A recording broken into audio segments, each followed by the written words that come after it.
Today's video, we have an update on Sam Sulek's new diet. And is it in fact going to be worse than last time? And so it's a 55-minute video of which I'm going to condense into what he's actually eating, explain why it's moronic, why you shouldn't do it, and why no one should copy what Sam Sulek's doing with his diet. Well, the clocks on the oven are still wrong. I haven't reset them. But it's bright and early noon on a Sunday. So breakfast is going to be... And so it's noon on a Sunday. He's about to eat breakfast. I mean, why are we waking up at noon? Is he out till 4 in the morning, partying harder than last time, lifting weights and so on? Why are we sleeping in till noon? Nothing ever happens good after 2 a.m. Actually, most things that I've seen happen good after 2 a.m. But that's a different story. The remainder of this gallon of whole milk. And then I've got a one of the 6-pack varieties of Krispy Kreme. I'm not even sure how many grams of carbs. And so he has no idea how many carbs he's eating. He's eating so much junk, he can't even figure it out. The guy starts his breakfast with, guess what? 6 Krispy Kreme donuts. This makes no sense. And I mean, even if this was the secret of muscle growth, it's also the secret to getting type 2 diabetes. And so meal 1, 2,051 calories, 243 grams of carbs, 107 grams of fat, and get this, 29 grams of protein.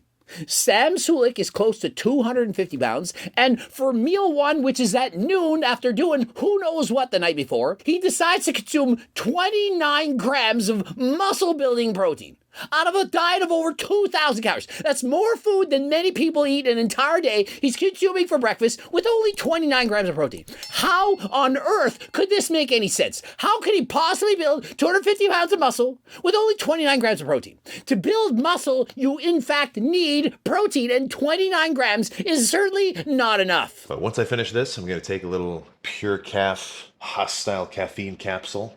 Because before I do cardio, and even though this is noon, this is still when I'm waking up, this is morning for me. After this, he's going to in fact take a caffeine pill to give him the energy to go and do some cardio, perhaps burn off some of those calories, but more importantly, it's going to in fact improve his heart health. You need to do cardio, 150 minutes cardio a week for your health. It's imperative. And so despite the fact that he has a horrendously awful diet, he does in fact get into cardio, so that is one thing in his favor. Personally, I would not advise him to take this caffeine before doing a simple 30 minutes of cardio. It wasn't like he was going to work out. He's in fact going to work out later. And as you know, Andrew Huberman, he discussed this. It's best to wait at least 90 minutes before consuming caffeine to best utilize the benefits of caffeine throughout the day.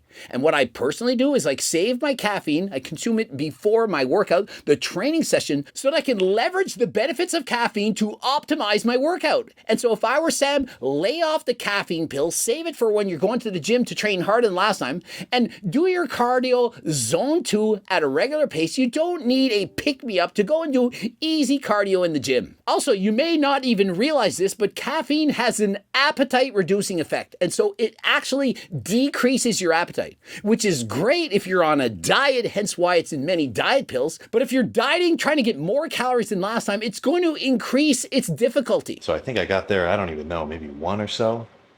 30 minutes of cardio, but then... 2 hours of chatting. And so he then heads out to the gym, does 30 minutes of cardio, and then hangs out and chats for 2 hours. Now, there's nothing wrong with that. Why not be social at the gym? Perhaps he's meeting his fans, talking to people, perhaps talking to guys, girls, circles, who knows? Doesn't matter. It doesn't matter! But he's having fun, and so nothing wrong with that. So that's a pretty long time to go without eating. If you want to eat a ton of food at once. Well, perhaps you should have thought of that when you ate breakfast. Had you had more protein, perhaps 50 grams plus, you wouldn't be worried about getting meal 2 so quickly. You don't need to eat every 2.5 hours to build muscle. This makes no sense. I went up to the little, snack bar. I got 3 little things of Minute Maid lemonade. So 70 grams of carbs each. I was kind of surprised. So because he's bulky, he needs to get in all these calories. He didn't have time to wait to get home. So he had 3 Minute Maid glasses of juice, 70 grams of carbs each. And I do believe that that is because he's taking insulin. I don't have proof. I don't know for sure. But I don't understand why you would suddenly need to go in and take in so many grams of carbs after doing only 30 minutes of cardio. How many calories do you think he's burnt during a 30-minute cardio session? My guess is perhaps 400. Maybe 500 at best if he's fitter than freaking last time. And so why would he need to consume all these extra carbs if he's only burned 100 of them at most? So salt and pepper, high heat, olive oil, and then 2 packs of not just the cheap ass like Maruchan ramen. It's called Nissan Rao. And so he then has some Ramesh noodles he paid $3 for instead of 25 cents. I don't really know why. A piece of meat. And so total calories to this point, remember, this is only after meal 2, including the over 800 calories of juice he drank after the gym, which is all sugar, great for type 2 diabetes. He's at 3,791 calories, 583 grams of carbs, 127 grams of fat, and get this is the best part. We're now at 79 grams of protein. I mean, what is even happening right now? He's close to 4,000 calories and hasn't even consumed 100 grams of protein to this point. With the protein, I mean, I'm not particularly concerned. Obviously, you want to hit your gram per pound of body weight. It doesn't really matter when you eat it. It does matter when you eat it. Sam, are you kidding me? You have 5 opportunities for muscle protein synthesis to occur. 5. And if you only consume baby amounts of protein in each meal and consume all of it at once, perhaps before bed, you're not going to build as much muscle as if you consume them spread out throughout the day. Peter Attia discussed this in his podcast. Did you watch it? And so, no, you will not gain the same amount of muscle if you consume all 250 grams of protein one meal a day versus if you spread 250 grams into, say, 5 meals with 50 grams of protein in each one. For me, the aspect of dieting that actually affects how I feel in the gym, apart from just staying alive, you're eating for the results that the type of food and the amount of food that you're eating is going to give you. If that was actually true, why is your diet nonsense? Why are you eating so much crap? If you actually care about your health, you're doing cardio, so clearly you care about something, then why are you neglecting one of the most important things to do to keep yourself healthy? Where is the fruit? Where are the veggies? What about micronutrients? What on this diet is actually healthy? I mean, when I jump onto the diet, initially I'm going to drop probably 6 or so pounds within like 3 days. Now, that weight is not real. And so Sam discusses that if he suddenly goes on a diet, that he's going to lose 6 or 7 pounds in a matter of days, but it's not fat that he's losing, it's primarily water, and that is because carbs form glycogen by soaking in the water into the muscle. And so he says, I'm averaging about 5,000 calories a day during my bulk now, then I'm going to go to cut, going to consume 2,500 calories. And in my previous video, I said this is moronic. Why are we doing such massive calorie surpluses followed by such massive calorie deficits? It doesn't make sense. Why don't we just go somewhere in the middle? Why don't we continuously eat perhaps 4,000 calories, always giving the body what it needs? Does that not make more sense than cramming in 6 Boston cream donuts, drinking in tons of sugar, having cinnamon toast crunch, big burger fries, bullshit, and so on? Like when I went to the Arnold, I did not cook enough food. I was going from, my 6,000 a day-ish, 5-ish thousand, 1,500. Just because I was walking around all day, we didn't prep any food. Oh, poor Sam. I was at the Arnold's because I was so busy, I could only eat 1,500 calories. When I was at home, I ate 6,000 calories. I'm traveling. It's so difficult to eat. I could only get in 1,500 calories. Why are we such babies? It's not that hard to eat. There are grocery stores. You can bring protein bars. He has close to 700,000 followers. Certainly makes enough money to afford some food service company to actually give him the food. There's 24 hours in a day. Make one of those hours important enough to get the foods that you need. The next day, I literally dropped about 3 pounds. And so he dropped 3 whole pounds in one day because he only ate 1,500 calories. Boo-hoo! I dropped 3 whole pounds in 30 minutes racing on a bike. It doesn't matter. You drink water after. You replenish yourself. And so the day you're eating 1,500 calories, before you go to bed, why don't you then have cinnamon toast crunch before bed? It's not that complicated. Just so nice and full of carbs, full of energy, ready to throw some shit around. And so does this look healthy to you? We've witnessed him, he's burping, he's coughing things up. Does he look like a guy who's having great digestion? Or does he look like a guy that perhaps ate too much shit food that's eventually going to develop type 2 diabetes? And remember, he's not natural. And so add to the dangerous effects of performance-enhancing drugs combined with eating shit food, and what do you think is going to be his end result? And so considering he's so cautious with his health, doing cardio, promoting that, which is a great message, why is he not also taking that into consideration when it comes to his diet? Oh, I skipped the next meal. I just took pre-workout and pump products and I'll eat later and I got enough food. I'm going to die. Why are we not thinking about our health? The intra-workout drink, what was in the style jug? Was that just water? It was about a little more than a liter of flattened Sprite. And flattened Sprite, if there's only someone who had created something that possibly might be better, I can't think of anything off the top of my head, but I wish there was a supplement company that created something that perhaps you could drink into your workout that might give you a pump or perhaps prevent you from getting dehydrated. I mean, I guess flattened Sprite is the best thing ever, but I don't know. I wish there was something else. I can't think of anything. And I'm always talking shit. I'm always saying like, oh, you gotta go in even when you don't want to. It's definitely easy to say in retrospect. And you know what's even harder to do? To go to the gym when you're 100% natural. When you're enhanced on a bulk with plenty of food, do you know how easy it is to go into the gym? Even when you're having a bad day. You have androgens in your body making you want to train harder. If you're 100% natural and add to that cutting, trying to maintain single-digit body fat, do you know how difficult it is to go to the gym on those days when you say, oh, I need a day off, I should rest. You probably should rest because you probably do in fact need a day off. And so you're listening to Sam, perhaps you're getting motivated, and yeah, that's great, but do take into consideration, this guy is not natural. He has a lot of help, and that is allowing him to get away with eating like this for now. It's not going to last forever. You think he's going to be healthy 20 years from now? You think when this guy's 47 years of age, like Coach Greg, he can be racing bikes, living healthy lifestyle? I don't think so. Will he in fact still be around? I certainly hope so. Perhaps if he watches some of my videos, changes up his diet, thinks a little bit, perhaps he'll start living healthier than last time. The responsible lifter, you're going to organize your whole life around having good lifts on a consistent basis. And so isn't it interesting that the responsible lifter will organize his whole life to get that workout in, but yet he can't get in over 1,500 calories in a day while traveling?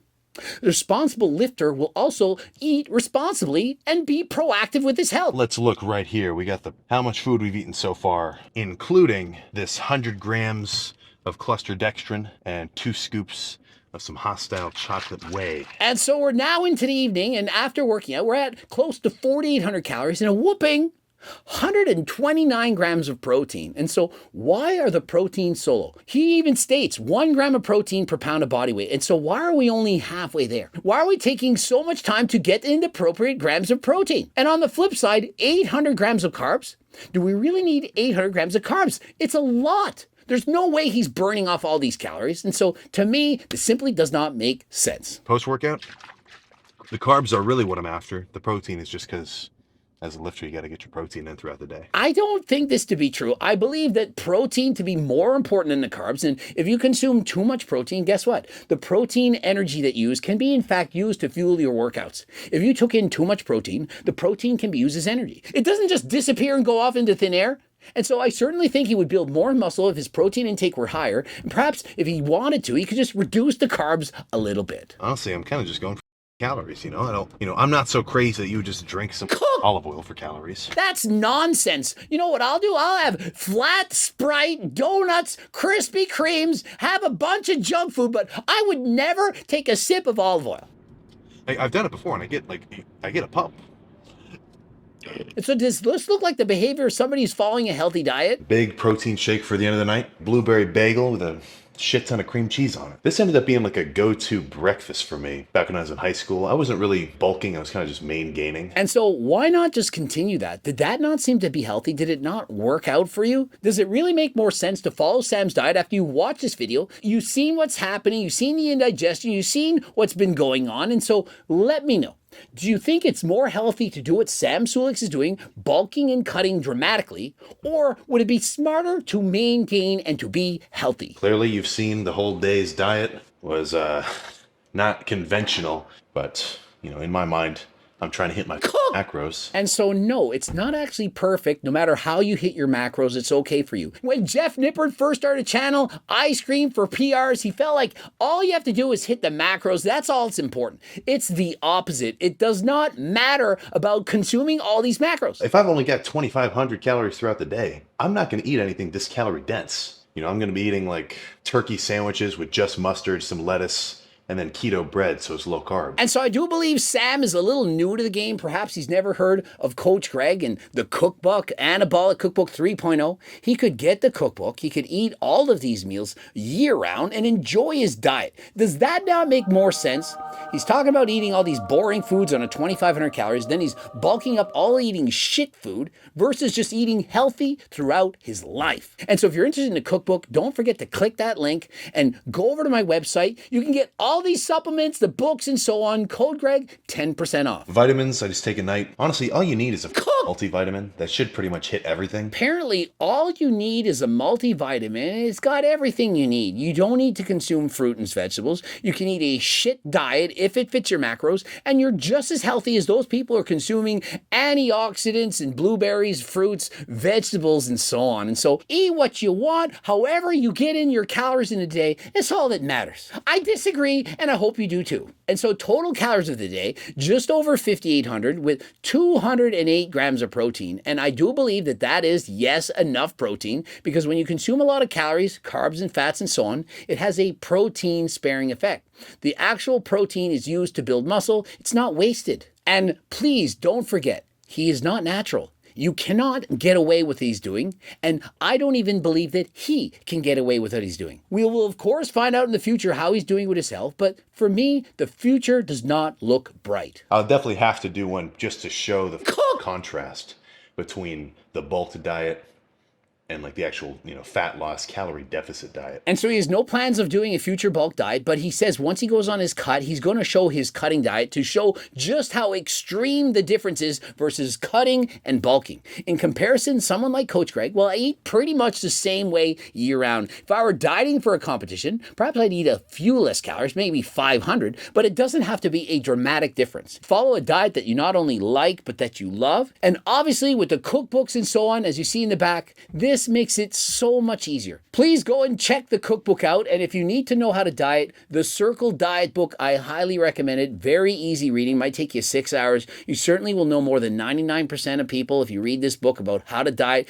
implement changes immediately that will be a dramatic influence on your health, fitness, and your physique. Subscribe, click the bell button, comment to boost the algorithm. Don't forget to watch one of these bloops. And of course, the cookbooks, the training books, coaching plans by me and my team, the Harder Than Last Time clothing line. Get it all on my website. And until next time, I am out.